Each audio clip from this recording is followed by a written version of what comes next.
I was on a cruise in the Mediterranean. Close to that, on a cruise in the Mediterranean last summer. And it was exactly when the liberals were saying there are too many choices in Medicare Part D.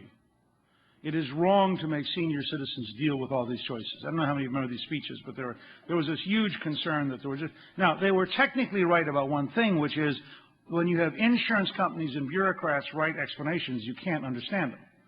But that's not because there are too many choices. It's because the people writing them don't write in a language that normal human beings can read. But I began to think about this too many choices thing. How many of you have ever been on a cruise? Okay, so you can verify this. There are lots of different cruise ships. They leave from many different ports. They go to many different places. They charge different amounts based on where you are in location and the size of your room. They have many options for food. Are you with me so far? It suddenly occurred to me. Cruise lines are a conspiracy to rip off senior citizens.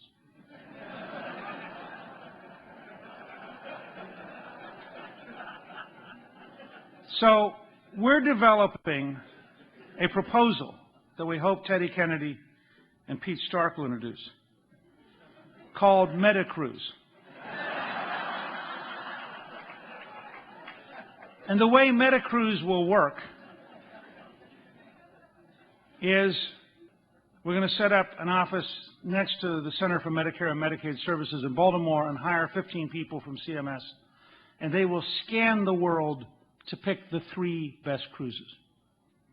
They will then negotiate with those ships to rebuild the ships internally so that every room will be of exactly the same value. That is, the higher up you are, the smaller your room will be, so that you will have an equal value. The lower down and the worse your view, the better your room will be. And they will then provide 3 federally approved menus. Every cruise will cost exactly the same amount. And we will then pass a law to prohibit any senior citizen from wasting their money by buying any other cruise except the federally approved cruise. And they can have Federal Cruise A, Federal Cruise B, or Federal Cruise C. But after all, why should they have more choices than that? Now, we think this is going to be wildly popular as a way of protecting seniors from exploitation. Now, when I describe it this way, it is insane, is it not?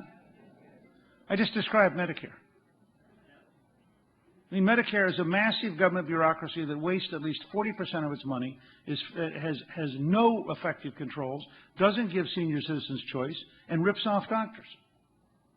And we tolerate it because, after all, how can you even discuss it? Because if you discuss it, you'll be discussing it.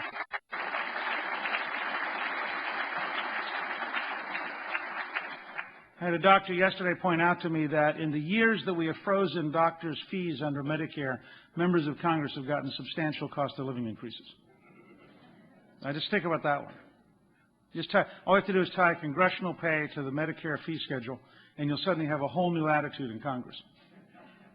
But it's fundamentally wrong. It's a fundamentally wrong model. It's totally appropriate to make sure that everybody has the assets to have health care. It's totally appropriate to find a way to make sure that no American is locked out of the system. But it is foolish to make that a government, bureaucratic, structured model that is going to be, on the long run, bankrupting us and providing worse care.